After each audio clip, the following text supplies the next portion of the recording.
Please welcome to the stage, Diana Fairbanks.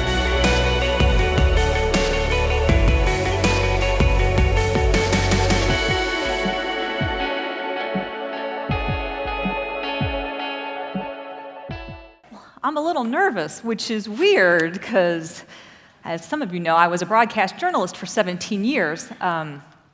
Sometimes I used to joke that I wasn't actually a news anchor, I just played one on TV.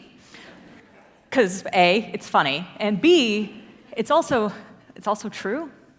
It was a role that I played, complete with the fake eyelashes and the tight candy-colored dresses. That's not why I went into the business, though. I went into the business because I thought that I could use my skills to keep our community informed, and together we would make informed decisions and make our world a better place, right? Sounds great. And I think that's exactly how the news industry likes to portray itself to the world. But there are two problems with that.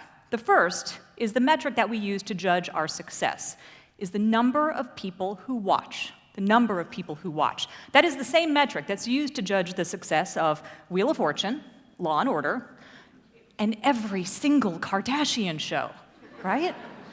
So when I moved to a larger market, it was a metered market, I really got to see this close up, where we had overnight ratings. So every morning, I would come in, and I would know instantly whether or not my newscast the night before had been a success or a failure, whether we had won or lost.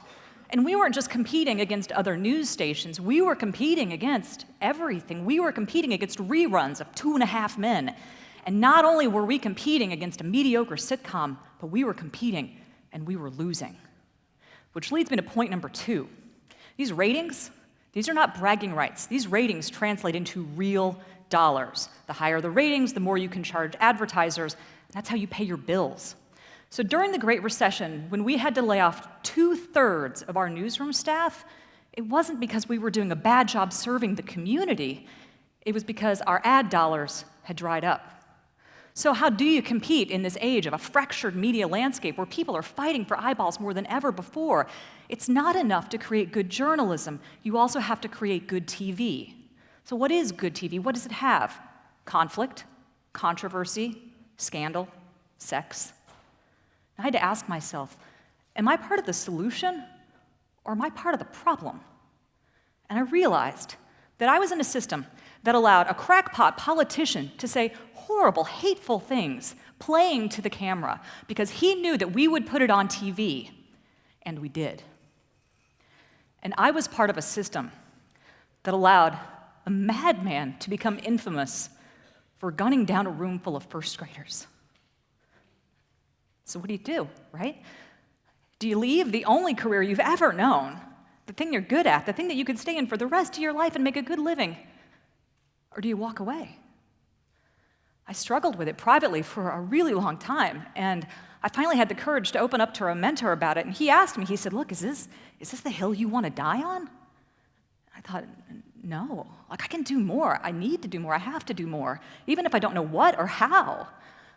I now have the opportunity to work for a college in higher education, and I work for a group of thinkers. I'm not on the front lines, but I tell you what, they come at issues from all different angles, and sometimes they have debates and arguments, but at the end of the day, they all honestly believe that what they are doing is for the greater good, that they are changing lives, and they rally around that, and I get to be part of that team. I think a lot, though, about that hill that I left behind, and everything on it, and everyone on it. I believe in journalism, and I believe we need it now more than we ever have. We are living in this information age. We have more information at our fingertips than we ever have before. But how are we accessing it? How are we sorting through it? How are we making sense of it? How do you know what's true, what's for show, and what's a lie? And what about all the stories that are not getting told? Sometimes the idealist in me gets me in a little bit of trouble, but I not only believe that journalism is a common good, that I believe it is essential to an informed and engaged democracy. And I also know that the system we have now is driven by ad dollars. And if journalism is going to be successful, it cannot serve two masters, ultimately. We have gotten so used to this news being free, right? Free, or greatly subsidized at the very least. But I promise you, it is not free. And we are all paying for it dearly. Earlier this year, I heard the head of CBS, Les Moonves, talking about this election cycle, described it as a circus. Said the money, though, was rolling in. He said, and I quote, "It may be bad for America, but it's damn good for CBS." Really? Like, is this what we want? Is this what we need from our news organizations? And of course, it's not just CBS. It's most American news organizations, broadcast, print, digital. You know, if I was still in journalism, chances are I wouldn't even be up here right now. I'd be too afraid of losing my job. I know personally plenty of journalists who have, and thousands of American journalists are losing their jobs every year as the industry is downsized because the funding model, the business model, just doesn't work anymore. So maybe by leaving my calling, I may be able to draw attention to it and maybe help save it. And there are some great groups across the world that are working to do just that, to find a sustainable business model that also serves the common good with this information that we all need. But I tell you what, they need your help. We all need your help because it will be up to you to decide the future of journalism. And by extension, the future of our informed and engaged society. It's going to take a lot of work, and it's going to be probably a rough transition.